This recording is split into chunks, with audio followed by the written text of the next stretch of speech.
Hello everyone, my name is Guilherme. I'm a PhD student from the Helmut Center for Environmental Research from Leipzig, Germany, and I want to talk a bit today about my PhD research topic that is entitled Imaging Flow Dynamics and Resultant Reactivity and the Transition Zone between Streams and Riparian Aquifers.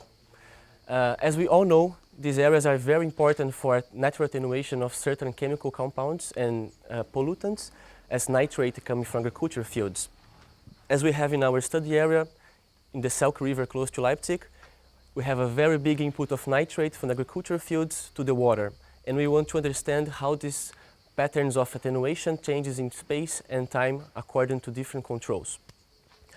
As we expected, we can see that these areas are highly dynamic and highly controlled and according to the connectivity with the river conditions. So our first results, according to the tracer test we made it in the aquifer, shows that this groundwater changes the velocity and also the travel times and also the direction of the flow according to the different river stages. So we can see that actually the travel time, that means how much time the groundwater takes to travel from one point to the other point, really increases according to the discharge of the river, which will also directly impact to the buffering capacity of this aquifer because you have more time to attenuate this compound, in the case of nitrate. We also use some statistical tools to show how these travel times change according to the different discharges of the river. So we can see that actually this travel time of the groundwater, it's highly correlated with the peak discharge of the river, which decreases significantly the travel time of the groundwater, which will also reduce the capacity of attenuation of these compounds.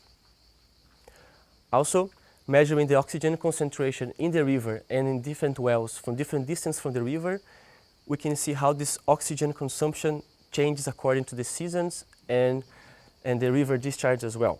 So what we can see in our area, it's the oxygen is rapidly consumed in the first few meters from the river, and especially high consumption during warm seasons and low discharge of the river. However, if you take a close look to the river discharge, when you have a certain kind of discharge event, that means the river discharge increases, you have an input of oxygen to the aquifer. So this will change the aerobic zone close to the river in terms of some meters. And this will reduce the capacity of the aquifer to attenuate this compound, in this case nitrate. So our first result shows that the system is very dynamic and it changes according to temperatures, physical controls, river stages, and other kind of parameters.